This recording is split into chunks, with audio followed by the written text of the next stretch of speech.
What's hot, guys? It's Leslie.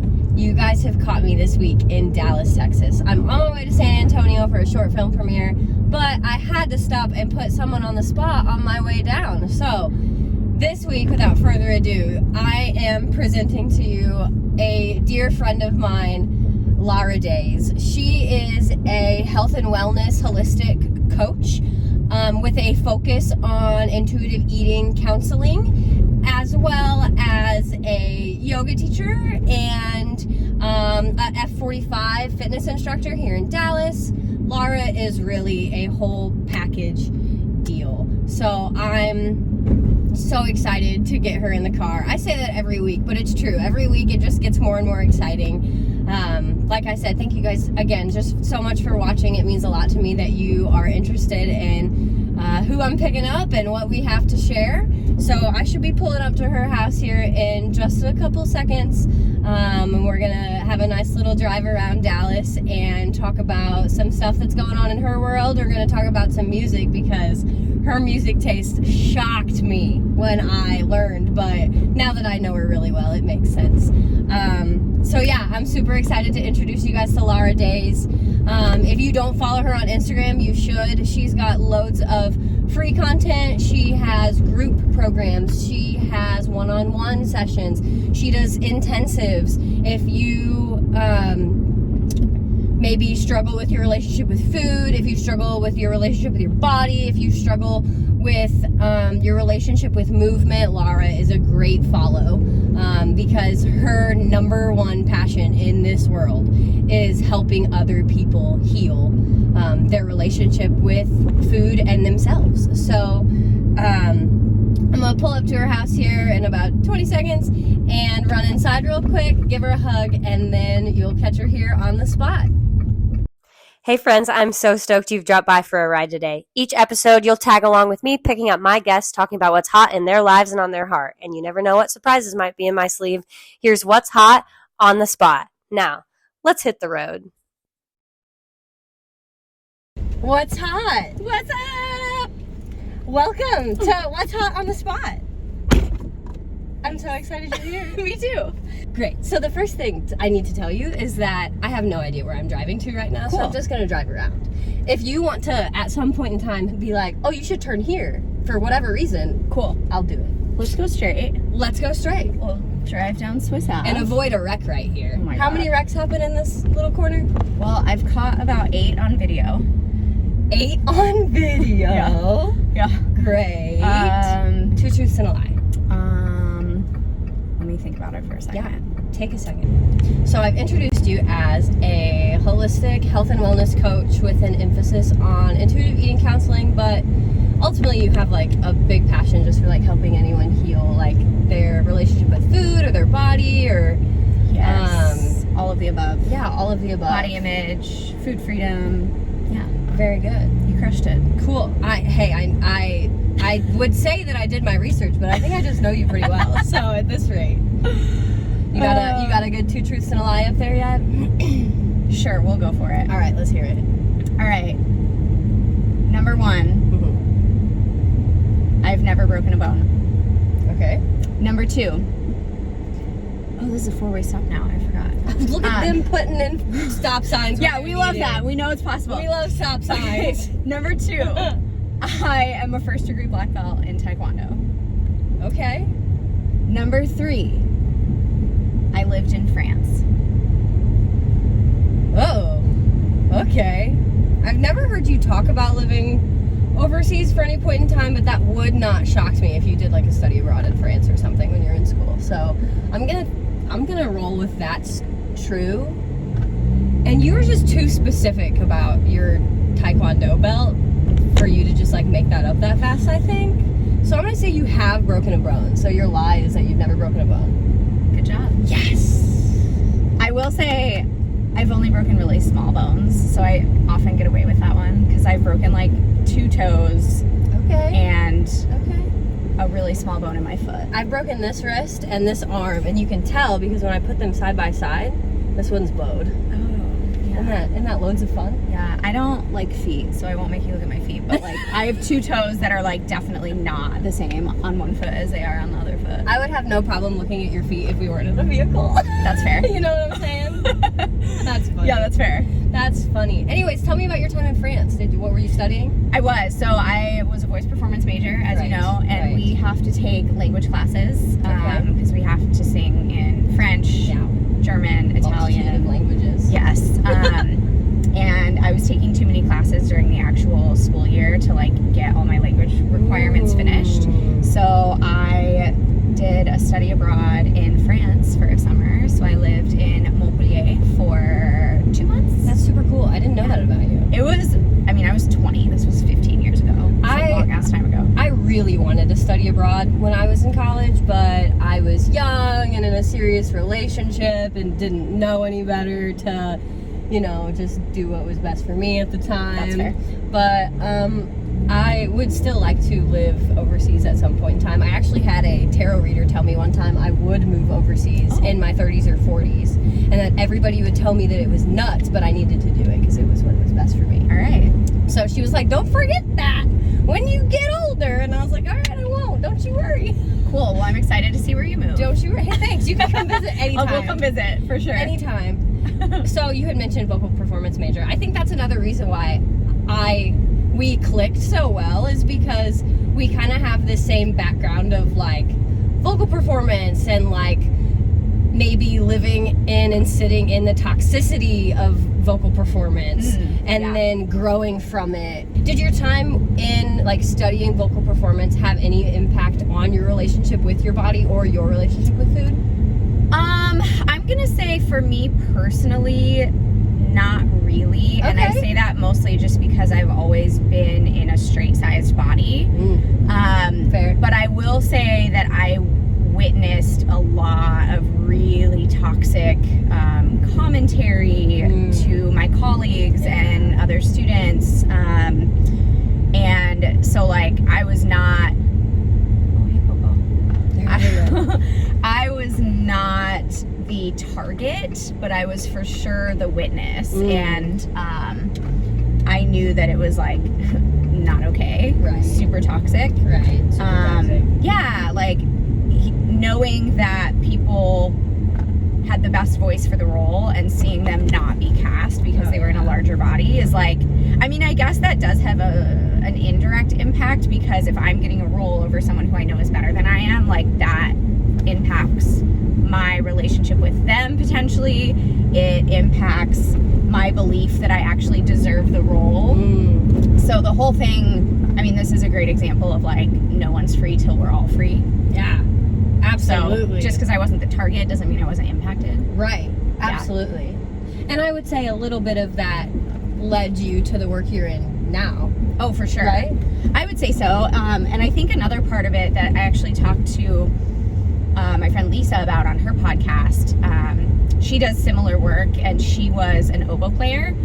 And we talked about how music itself was a safe place for us to like actually feel. And we're not really taught how to feel and how to like sit with emotions and experience emotions, but music always felt like a safe place to do that.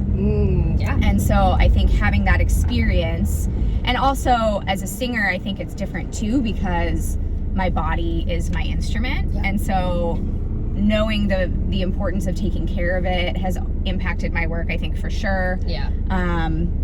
And just having a different level of connection with my body as a singer versus someone whose body isn't necessarily their moneymaker, so to speak. Right. When I was performing heavily, I did not have a healthy relationship with my body.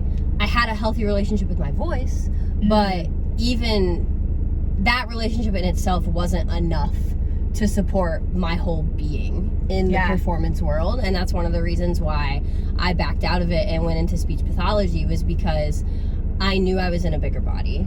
I knew how rigorous it was going to be to get in a program, let alone, get jobs one day.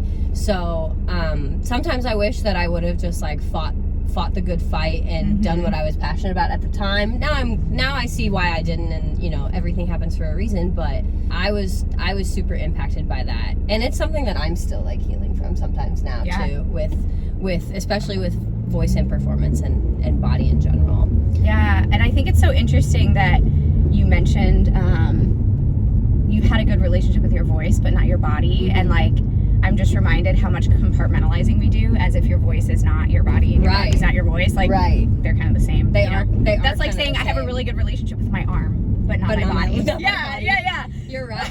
I guess I should have said I was taking care of my voice when I wasn't fully when I wasn't taking care of my whole body.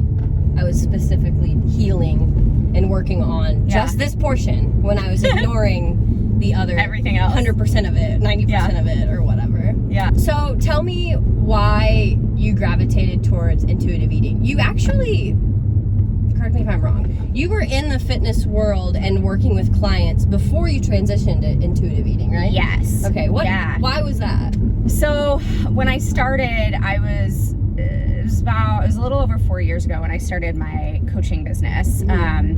And I was doing my precision nutrition level 1 certification, which was great. Super glad I did that. I just recently did their level 2, which is a master health coaching certification. So I love them. But I was emulating coaches. I've never been over here before, by the way. It's pretty. It's really pretty. Yeah. I was emulating the coaches that I had, not knowing that they weren't actually coaching and that they weren't great coaches. Ooh, okay. And so I saw pretty quickly as I started working with clients that giving people macros and having them track things was all just very surface level. And like sometimes there might be a physical change, but the mindset wasn't necessarily changing. Their lives weren't changing. And that's fine if people want to help others like change their body, if they're doing it in a healthy way, like you go do that. That's not deep enough for me. Right. I care a lot about impact. I care a lot about leaving a legacy. And so when I was seeing that like everyone was kind of hitting the same roadblocks, everyone was kind of plateauing, I knew that I needed to start going deeper, which I naturally started to do. We need to come like vision board over here. These houses are sick. You and me, I will take that one. Little drive. Yeah. But I naturally just started going deeper with my clients. And of course some of them fell off because they were like, I didn't sign up for this shit. Right. I've lost a lot of clients in these pivots for sure. And also of course attracted some that were more aligned. Right, absolutely. Like you. But I don't know how aligned I was at the beginning though. Let's mention that. There was a time where you were like, Leslie, are you done counting your calories yet? And we have to get to that place, you know? And as you said, there was like a reason that you were there. You just like didn't know what it was yet. And you got there. I got there. But for sure. You had the buy-in. You just weren't like the actions had to follow. Right. You know? I would say I was probably one you did call in. It just took me a minute to get to the fully actual on board. Yeah, to get to the platform of what you were really doing. Totally. But it's important to note that you have and offer so like a plethora of things for people who do want to continue like counting their calories or doing, and like like you said, if you're doing it healthy, you also have other things to offer to continue healing the whole body. I do. I don't do any calorie counting. Right. No. As an intuitive eating counselor, I am at a dead end. Look at this. It's a nice street, but yeah, a dead end. As an intuitive eating counselor, I cannot intentionally like help people lose weight or manipulate their body shape, or I can lose my certification. Ooh, if somebody weren't coming to you for intuitive eating or body or anything like that, kind of like I was at the beginning, I was just kind of looking for more like wholeness of my life. I was looking for all the pieces, but that to me it's all related. To me it's the same. And I was explaining this to someone recently. Actually, it was one of my coaches. She was like, well, you know, you have your like intuitive eating and then you have your body trust collaborative. And I was like, the goal's the same. Yeah. It's just a different structure. Sure. Absolutely. It's whether or not we're like specifically working through the intuitive eating principles in an intentional way, or whether we're just having coaching conversations and making our way that direction naturally. Yeah. But it's all really the same goal. Right. The only time I will shift is if I'm working with an athlete. I do have one client currently who he's training for a half Ironman in April of next year, and he is severely under eating. So for him, we are setting intentional calorie minimum goals where like you need to eat at least this much every day to support your training. But we're not restricting. No, it's the opposite. He has been restricting, so it's like we're using that as a way to increase calories, increase nutrients, increase energy to better support his training, because he's not going to get any better if he's not recovering, not eating, you know. So that is the one thing outside of intuitive eating that I do offer, because I am a certified sports nutritionist as well. I knew there was more in there I didn't know. Yeah, for sure. But yeah, it wasn't until, let's see, I had started taking my clients a little bit deeper, and people started asking me if I was coaching intuitive eating, and I didn't know what that was, so I was like, no, I don't think so. Okay. And then I finally read the book, and I was like, oh, I guess I kind of am. I just didn't know that's what it was. Okay. So the irony is, like, I was intuitively already coaching intuitively. Yeah. Like intuitive eating. I mean, that kind of is what happens when you just find alignment, you know what I mean? And with what you were doing in your realm of the world, it just made sense and felt probably the best. You know, I feel like once I started intuitively eating, my body felt better all the time. And that's essentially what happens. Right. But yeah, it's also interesting because obviously you need a name for intuitive eating. Intuitive living sounds really broad in general, and it does center our relationship with food and body, but intuitive eating is really more about intuitive living.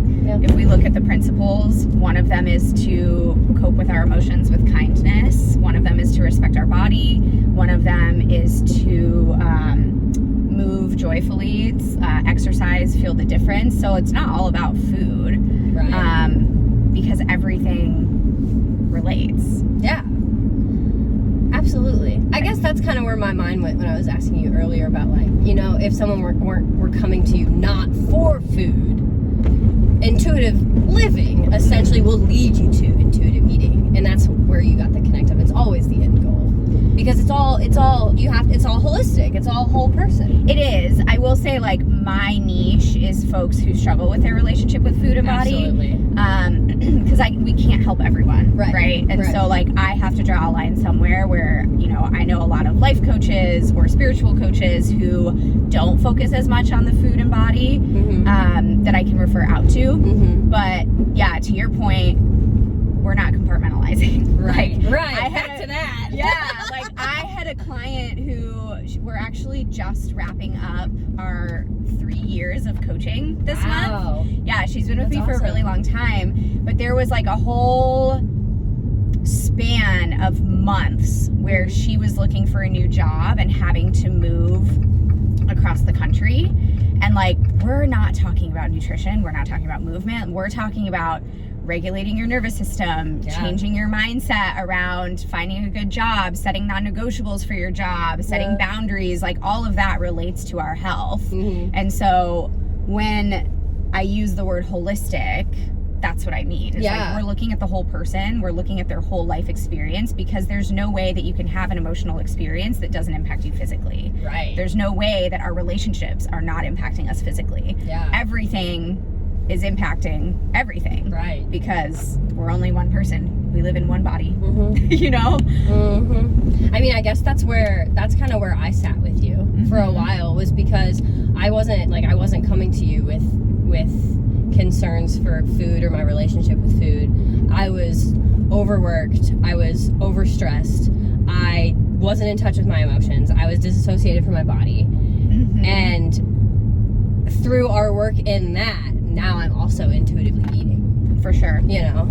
And I like how you use the word non-negotiable. We haven't had a conversation about non-negotiables before, but I did just have one with my cousin, who is a personal trainer up in Chicago, because I quit going to the gym like 8 months ago, and I just went back for the first time this last week, and I had messaged him about, you know, just going back, and I was doing some workouts that he had sent me a while ago. And he had said to me, he was like, Leslie, just don't forget on the days where you don't feel like it, or, you know, whatever, just remember that movement and doing good for your body is a non-negotiable. And I was like, oh, I never thought about it like that. I never thought about it as a non-negotiable. It's just what we do. Yeah, and I think part of the work that I do too is like deciding what that means for each individual client and using that intuitive eating lens to kind of dictate what that means, right? Because I think there's a really big difference between waking up feeling, let's say I didn't sleep well, I'm feeling super sore from my workout yesterday, and I've told myself that I have to go do a workout. That's not intuitive, and that's not honoring my body. Right. Whereas, like, if I wake up and taking care of my body is a non-negotiable, then it's like, okay, I probably need to stretch. I need to make sure I hydrate really well. Like, what are my today actions that are nourishing for my body? Right. Because one of them is honoring our body. One of them is simply saying, I'm disciplined and I said I'm going to do this thing, so I'm going to do this thing even if I don't need it today. That's not intuitive, and that's probably not best serving your body in that moment. Right. Before you started talking about honoring your body, in my mind I was thinking, I'm going to ask her what her definition of honoring her body is. That's so way funny. to intuitively just read my mind, you know? Yeah. So I'm glad we talked about that. Right?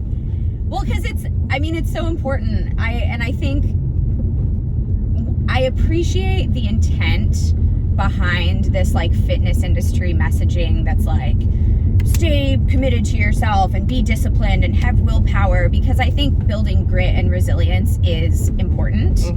But I also think that we've grown up in this hustle culture where people think that doing the most is the same as doing the best. And it's not. Like, that was me. More isn't always better. More is just more. And I think it's more challenging for a lot of people to rest and to listen to their body and to honor what it actually needs. And so that is actually how we build that grit and resilience, because it's like, it's really easy for a lot of us to just plow through everything and do the most and let our ego run the show, which is essentially, that's the difference, right? Is like our thinking brain, our ego is like, you have to do the thing. Our body is like, bitch, slow down. Like, I don't want to do that today. Like, listen to me, because I know best. That was me in January. That was me like November, December, January, because I wanted to go to the gym. Like, I wanted to go to obtain like feeling good in my body. I was thinking about like my future health, but I also was like hustling because I wanted to do all the things, to stay on track, to be consistent, and then I burnt myself out. Yeah. And I mean, another thing to know is that a lot of people confuse consistency with perfection. That was me. Consistent doesn't mean every day. Yeah. Consistent doesn't mean the exact same, right? Like, consistent could mean intentional movement 3 days a week. That's what my new perspective is when he said non-negotiables to me, I said to myself, I need to go and do a good movement for my body 3 days a week on the days that I feel good. Yeah. Because I did a squat day 3 days ago for the first time in 8 months, and I still feel like I have walking jello legs. I was gonna say, you're probably sore as shit. I still have walking jello legs, and if I were at home right now, my body or my mind, my ego would be like, okay, go to the gym. You rested yesterday, go to the gym. But since I'm out of town and I'm here and I can't, I'm like, oh, it's probably better for my body that I am not, that I don't go do another intense workout while I still feel super, super sore. I can take 2 days. Totally. 3 days. And if you feel like moving, if you start to feel stiff and restless, like, you can go for a walk. Yeah. You can stretch. Yeah.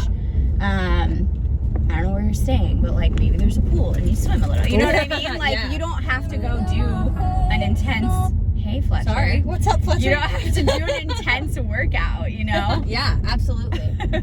Well, I guess we can take a little pause there since Fletcher wanted to sing a second. I would like you to play a song that you enjoy moving your body to. Oh gosh. Okay. And it can be anything. I don't know how to use Apple Music. Just type in the search bar the song title, and I bet you'll find it. Okay, hold on. Let me look at my recent jams. Because there are As you probably should. like 15 songs, honestly. So As you should. let's find one.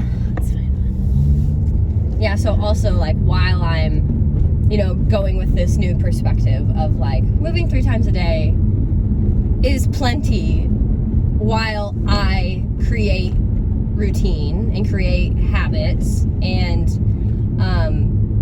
work on myself as a whole person, right? I feel like earlier this year even, I was still compartmentalizing my body from my mind to my spirit. Yeah. And now I'm like, oh, that's what balance is all about. It's not about taking care of one at a time. It's about taking care of them all As a whole. equally, as a Yeah, whole. and like thinking about, I just had an intensive with someone yesterday, and she was saying she like really, really struggles to take care of herself. Not because she doesn't know how, not because she doesn't know cognitively that it's important, Right. but she was saying she doesn't like to follow rules and she likes to Interesting. rebel. And I was like, cool. So since we know that most people are not taking care of themselves, and since we know that as women we've been conditioned to put everyone before ourselves, isn't it actually an act of rebellion for you to take care of yourself? And she was like, yes. Yes, it is. Because I also don't like to follow rules, which is another thing that's beautiful about intuitive eating is like the rules don't exist. Right. There are principles that we follow to help us bring us back to ourselves. And we pretty much see that like those ebb and flow, they're adaptable, and it's not a rigid rule. It's like, oh, I'm not doing that thing and I've noticed that I don't feel as good now. Like I'm gonna start doing that thing again. I did find a song. Are we ready for it? Please play it. Okay, I think it's this one. Is this it? Yeah. Okay. I mean, I think this one works. Like I said, there are a lot. But this one works. If you, like I said, it's just a move your body song. Okay. And I love how chill it is at first. It has some huge bass drop, isn't it? Maybe. I said at the beginning, I was like, I'm nowhere to talk about music because when I first learned what her music taste was, I was shocked. But now that I know you, I'm not surprised. So funny. And of course, it's Flume. I love Flume too. Have you heard the song yet? No. Okay. Have you seen them recently? No, I haven't seen him since pre-COVID. Yeah. I saw them at Summer Camp Music Festival. I He's think. so cute. Just a little Aussie voice. Yeah, I agree. It was coming.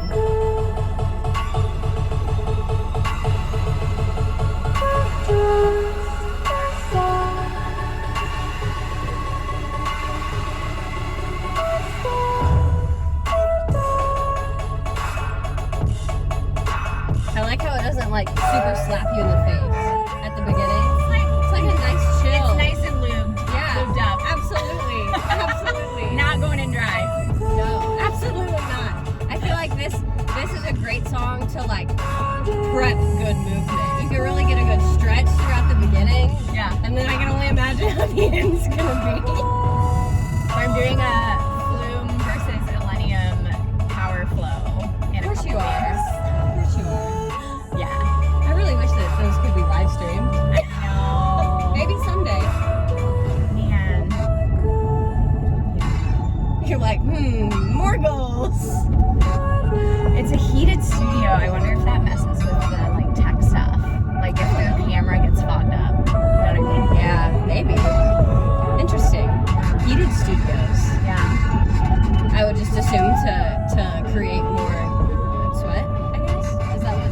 And yeah, I mean it's more that like when it's warm, your muscles loosen up more quickly. Right, I guess that's true. Yeah. See, I don't know a lot of the details about the human body in relation to. This stuff. You know all this stuff. I know that stuff, yeah. I know that stuff real well. Outside of that, I mean. Oh, that's funny. Yeah, this one's pretty chill. I'm surprised you didn't play a Nightmare song. Not not Nightmare. Millennium Song. I mean, like I said, I have There are plenty. a lot of songs. There are plenty of songs. My liked songs playlist is like 300 songs. So As it should be. Yeah. This is just a newer song, so it's been top of mind. Absolutely. I really like it.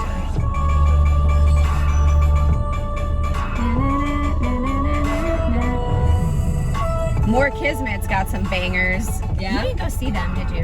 No, At festival? I didn't. Really sad for you. I know. I think they overlapped with something else that somebody else I was going to see.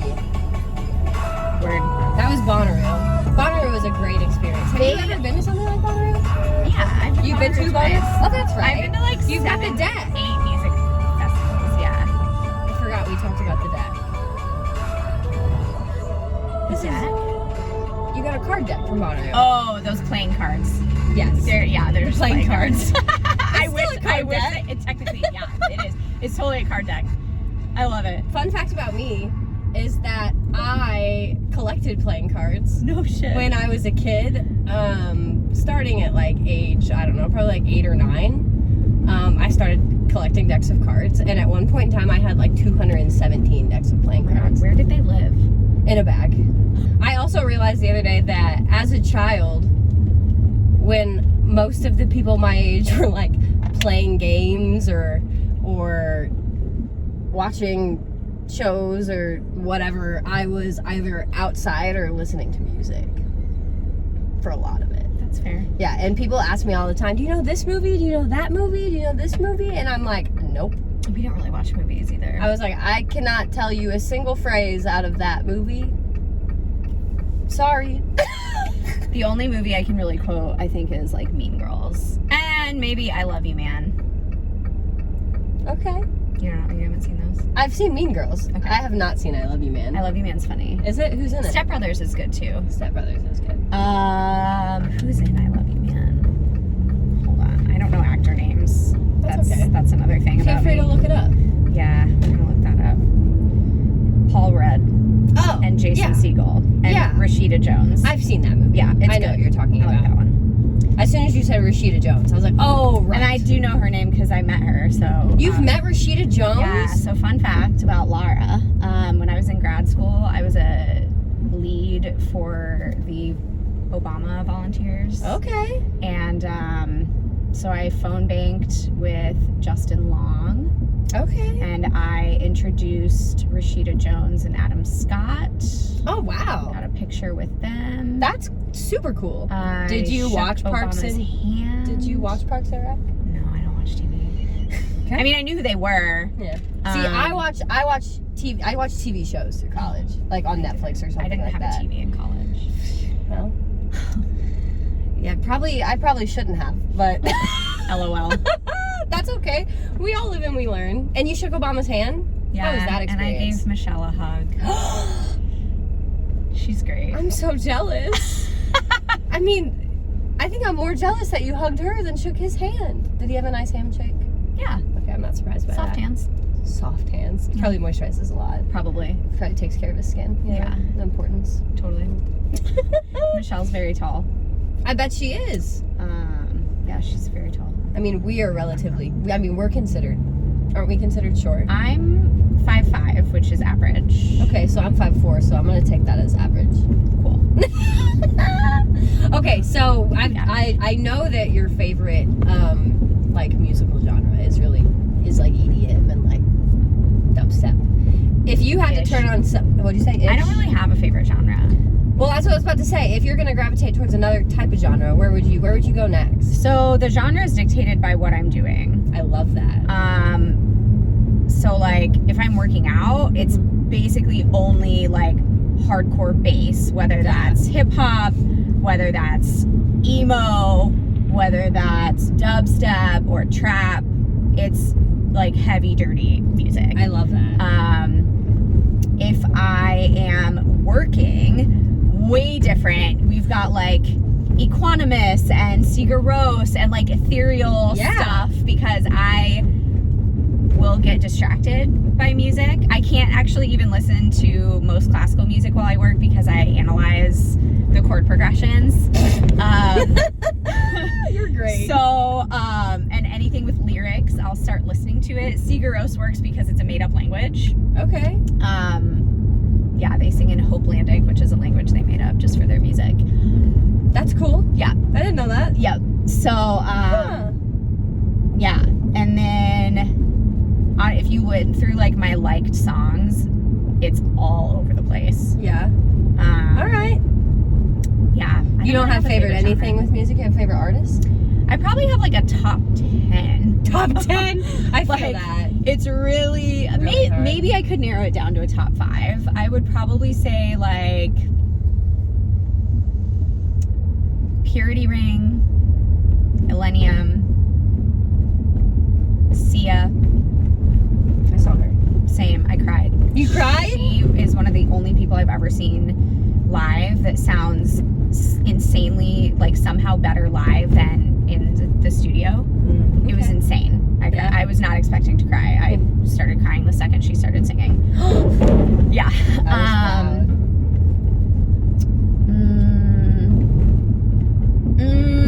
You got it. You're at 3. You got 2 more in there. And it like changes too. I went through a big Oh Wonder phase, but I haven't really listened to them in a while. So what were you listening to in like college? Oh my god, I have no idea. You don't remember? No. All right, you probably weren't listening to anything because you were too I was busy literally, studying. yeah, I was like and listening performing. to my fucking music theory assignments and like my music history pieces that I had to memorize and my music that I had to memorize. Yeah, true statement. That's like our Maria, our shared friend Maria, let me know the other day. She was like, "You'd be so proud. I sang to music I loved on the way home the other day." Oh, we love that. I was like, "Yay!" I'm so glad to do it because it's so important as singers, especially professional singers, to keep singing because you love it and not because it's your job. You Agreed. got to do both, you know. Agree. You know. Oh, Kevin Garrett. He's Who's definitely in that? the top 5. Do you want to listen You to should him? play one of his songs. Okay. Yeah. I'll find some Kevin Garrett. Please. That sounds He's great. I've seen him like 4 times. What other music festivals have you been to outside of Bonnaroo? Lollapalooza, ACL, Lights All Night, North Coast, Coachella. The majority of those aren't camping festivals like Bonnaroo. Right? We camped at Coachella. You camp at Coachella? I didn't know that. Yeah, you can do either. Okay, interesting. Yeah. Who'd you see at Coachella? What year was that? Girl, I have no idea. She's like, quit asking me questions that don't mind I don't remember those things. I've been to so many. I like felt. I'll be there one day. I went in 2017. Okay, yeah, that was pre-COVID. We lost a lot of those. A lot of those memories. Well, and I just like, I've been to so many and they're all structured so similarly that like I don't even remember what the stages' names are at certain festivals versus others. Oh yeah, absolutely. The only reason I remember the stage names at Bonnaroo is because they're so random and they never change. The what, which, what, how, whatever. When my heart's at war, Welcome to Lower Greenville. Hey, thanks. if I'm ever scared, This is only my second time in Dallas. in front of It's a cute little neighborhood. It is a cute little neighborhood. I like this guy's I'll voice. never knock. That's as far as I'll go. It's only in my dreams when I say what I mean, but I'll get damn near close. Really solid R&B. Yeah. Yeah, I'll get there.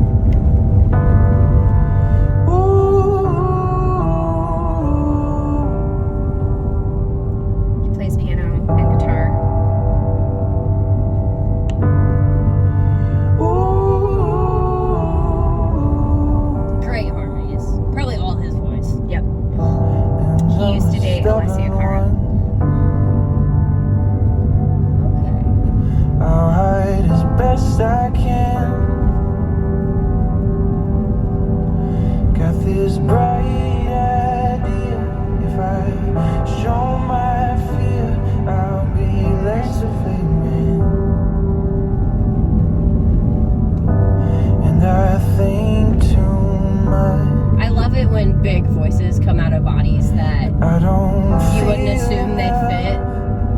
shows how like magical the human body is. Yeah. And ever changing it can be.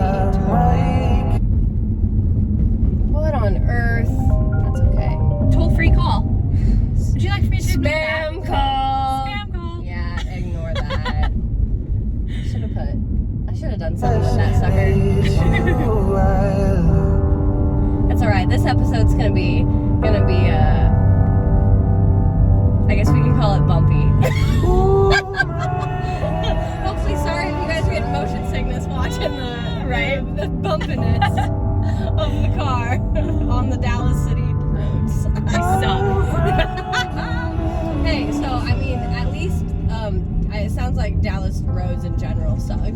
From stop signs to stoplights to actual Yeah, man. roads. I don't know where our tax dollars are going, but they are not going to fix these damn streets. That's for sure. I've had 2 flat tires in my new car from potholes. No. Yeah. That's not good. Yeah. I don't like that. It's not great. So one of the reasons why I hate using the word admire, but why I admire you so much is because you're a queer woman in a relationship with a man. And also as a queer woman in a relationship with a man, that can be hard to like really sit in your own skin, because a lot of the people around us don't know us, you know, and like don't know who we are or what labels we do or don't like, or you know, things like that. Can you kind of mention on why it's important to you to, like, online specifically? Yeah, I think really it's like a visibility thing for me. I don't really use labels, and I always get like wary about saying that, because I know that there are people who like their queerness or their bi-ness or gayness is like a huge part of their identity. Yeah. I always just kind of have felt like sexual orientation lies on a spectrum. Yeah. And some of us are over here, some of us are over, you can't see my hand, over here. And some of us fall somewhere in the middle. So like proportion wise, 90% of the humans I ever dated were men. Right. 10% were, if that, it might even be closer to like 95 and 5. Sure. Like very small percentage. But I think that like part of my work is about breaking down and challenging our assumptions about people. Right? So like, this person lives in a fat body, clearly they're not healthy. Like that's fucking not true. There are healthy bodies of all different shapes and sizes, and there are unhealthy bodies of all different shapes and sizes. And like seeing that I'm in a heterosexual marriage, like doesn't mean that you know anything about me. And so I think really the reason that I share is less about me expressing my own sense of self and identity, and more about like, hey, let's all remember that like we can't tell everything about a person just based on what we're seeing from the outside. It's really empowering, like for me, because I really resonate with that, because I was discovering my sexuality later in my young adult life. So I would say same. I don't think I dated a woman or hooked up with a woman until I was like 25. Yeah. So, and especially since so many, like you said, people don't know us, even though they think they know us, you know, and everybody's always evolving. We're always changing. Yeah. I like the concept of thinking of that as a spectrum. I've never really thought of sexuality on a spectrum before. Yeah. That's like I like how that. I've always really seen it. That's cool. I really dig that. Because I've been thinking about that recently too, because I've never actually like came out to my family. So grandparents, if you're listening, sorry. Surprise! But like I'm pretty open online and like in my social circles and things like that. It's not anything I'm like ashamed to talk about by any means. It's just like I said, it's just trying to figure out like who you are. Trying to figure out who you are is one of the hardest fucking things to do on this earth. And as we grow up, I feel like people make it seem just so like nonchalant, like becoming an adult and doing adult things and yada yada yada, where we don't talk about evolving as actual individuals with a soul. No, like because there's this trajectory that we're supposed to follow to keep people comfortable. Yeah. And sorry, but your comfort is not my responsibility. Yeah. comfortable or to keep us like in line of some kind.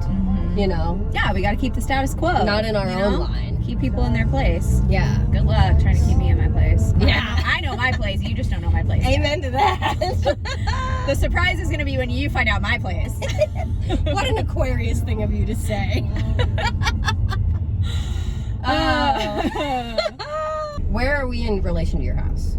We actually never wandered super far, so we can keep going straight. Okay. Do you think we have another like 10 minutes worth of looping? Yeah. Okay, cool.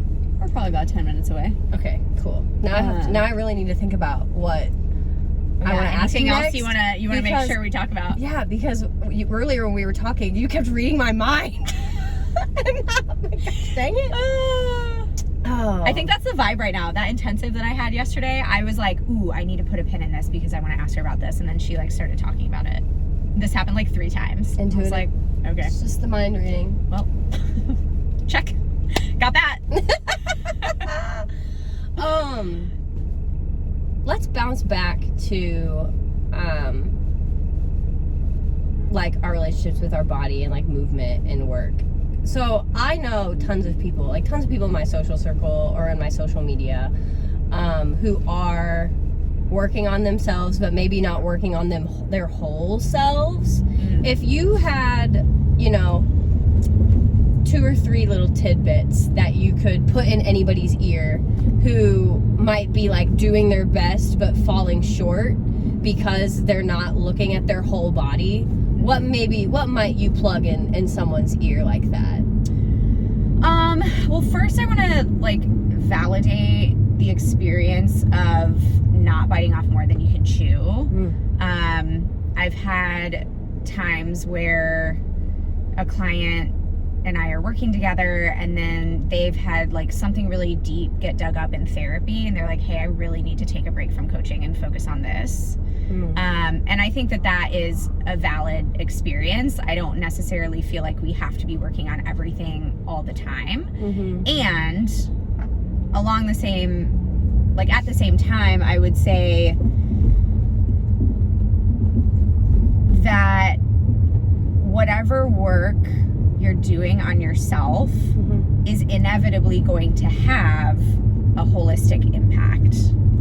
Because, and I know this is not 3 tidbits, this is just where my brain went. No, wherever your brain goes, I can't count to 3. I receive. Yeah, like, and to use intuitive eating as an example, like when we learn how to improve our interoceptive awareness, that's our ability to like feel what's going on in our bodies. When we increase our intuition and our ability to connect with our intuition as it pertains to food and our body, we don't just like turn that off when it comes to other things, right? Yeah. So like, this is why a lot of my clients will end up leaving a toxic job and getting a better job, or leaving a toxic relationship and meeting someone else. Like, it's all going to have a holistic impact because even though we sometimes try to compartmentalize things, when we have a skill, we tend to use that skill. Does that make sense? So like when you deepen your intuition, you're going to use that intuition in every area of your life, not just with food. Yeah. So like, if you're focusing on one thing, great. I will say this is more of a tidbit. Like, I always recommend focusing on what feels the most urgent, not what society's telling you to focus on. Okay. So if you are like, I really need to find a new job because my family doesn't like that I have this job, but you're constantly like, oh my God, I hate my body, I hate myself, I want to do this, I want to do, like, your energy is being wasted looking for a new job. You heal the part that feels urgent, and I bet you'll get a new job anyway. Yeah. We can't ignore the things that feel the most urgent if you have the means to look at that. Yeah. Good tidbit. I like that. Does that count? Yeah, Okay. Absolutely, that counts. Anything counts. There are no rules in this. Great. Like you said earlier. There are no rules. All the rules are made up. We ebb and flow. Reality is bendable. I mean, yeah. How can people work with you right now? So I always have a membership that's like open enrollment, always open. So my membership community, the Nourished and Whole Collective. I'm also currently enrolling for my Nourished and Whole program, which is my group intuitive eating program. Okay. So those are the ways currently. Yeah. Sweet. All things nourished and whole right now. Yeah. So if you don't feel nourished and you don't feel whole, let's fucking talk. Absolutely. Absolutely. Because, you know, those are two of the big things about our body that we need to, like, focus on in general. Yeah. I wish that I learned a lot of the things that I learned from you, like, as a child in school. Like, I feel as if our school standards for children in America don't really align with what they should. Like you said, they kind of align with being on the status quo. Yeah, for sure. Did you GPS how to get to Yeah, your we're gonna house? take a left. I was like, I feel like we're right by Highland Park Village, I think. Is that Highland Park? No. Yeah, kind of. Yeah, take a left. That's alright. Okay, yeah, we are by Highland Park. Oh, cool. We're good. Wow. You look at you knowing you're Dallas. How long have you been in Dallas? So, Dallas proper, it'll be, oh my God, 6 years in December. That's crazy. I've been in DFW for 8 years, but I lived in the suburbs and I was like never actually in Dallas. So I've been in actual Dallas for it'll be 6 years in December. And you love it. I do love it. I would say it gets a 9 out of 10. The missing number is the fucking crazy drivers and the terrible roads. If we had nice smooth roads and if Dallas drivers weren't absolutely psychotic, 10 out of 10. Okay. We have missed most of the psychotic drivers. You heard today. it here first. 10 out of 10, folks. What would be a 10 out of 10? Would be a 10 out of 10, folks. So I actually have a video that popped up on my time hop of, this is like a new thing here. Okay. Dallas drivers have stopped using turn lanes. Like, not just turn signals. They haven't used turn signals since the fucking 90s. They don't use turn lanes. So Anymore? imagine just choosing to stop traffic when there's a turn lane next to you. I hate that. People in Illinois do that too. I'm like, you would never know that I was a yoga teacher in those moments. You can't just make up parking spots. I bet it's a full parking lot. Oh my God, I hate Are you a yoga teacher? Not teaching at the moment. Not teaching at the moment. You have no zen. I have no fucking chill in those moments. Chill. I'm like, get the fuck out of the room! Yeah, I go like full Karen. I almost went full Karen on this sad little, well, I don't know if he was sad, but I felt sad for him, little boy in my mom's neighborhood yesterday. Oh, this boy maybe was 5, on a tricycle with his brother in the middle of the road in like a very small town, in a very small block. There's not a lot of traffic. I was riding my bike, not at probably 5, but I was riding my bike in these roads as a kid. But I'm like pulling down the road and the older kid like hops off to the side and then keeps going down. And I'm going so slow, I come to a stop. This 5-year-old is still on his bike in the middle of the road just looking at me. Oh no. And I can then hear his mom like, get out of the road, get out of the road. And he's still just staring at me. And I was like, what on earth is wrong with people these days? That we just get kids like, cars are coming, let's just chill. Let's just freeze. Child. I know. I felt so bad for him. Poor kid. He got out of the road and I drove past and I did not catch any type of charges that day. That's good. Good. So, yeah, that's good. Yeah. But this is where all the like $5 million homes are. they're gorgeous. They're very large and gated and Expensive. So expensive. Yeah, I think Jerry Jones lives over here somewhere. Does he really? And Mark Cuban. Mark Cuban. Interesting. Mark Cuban was recently on a podcast. Have you seen that Bobby Altoff online at all? No. It was, I think she was a school teacher turned podcast host. Okay. She like picked up a lot of like traction online making like really dry sarcastic, like, mom videos and like teacher videos. Okay. And then she decided she wanted this podcast that she calls The Very Good Podcast. So she had like, I guess, a few hosts that were guests that like weren't celebrities by any means, and she made this TikTok saying like, I will pay someone $300 if you can get a celebrity on my podcast. So she got a comedian of some kind, which then led her to another comedian of some kind, and then she had a podcast with Mark Cuban. Oh. He rented out a space for them to have the podcast because he didn't want her to come to his home. That's so funny. So they just did it in an empty warehouse on the ground. Awesome. And it was super dry. But she actually ended up getting Drake on her podcast within like four or five episodes. That's crazy. Because she got someone to get her a comedian that she paid $300, and then somebody else commented, was like, oh, you should totally get this comedian, Funny Marco, on your podcast. So then she did another, like, replied to that TikTok and was like, hey, Funny Marco, if you want me to pay this girl $300, come be on my podcast. So he was on the podcast, and then Drake saw that episode, liked the episode, and then she slid into his DMs and was like, do you want to be on my podcast? And they filmed it in his bed. Drinking wine in his bed. That's hilarious. Yeah. Are these goals for your podcast? I mean, I would love to interview celebrities. I would absolutely love to do that. I'm just letting things flow, though, right now. Yeah, that's fair. I told Austin the other day that, like, one day I might make some type of TikTok about, like, I will pay someone to get me a B-list celebrity on my podcast. But before I do that, I would like to have, like, I don't know, 10 or 11 or 12 episodes under my belt, I think. That's fair. That's fair. Why, you got a celebrity for me somehow, somewhere? I mean, you got some pockets? We got some connections. You got some connections? We got some connections. All right, well, good to know. So, I'm launching merch.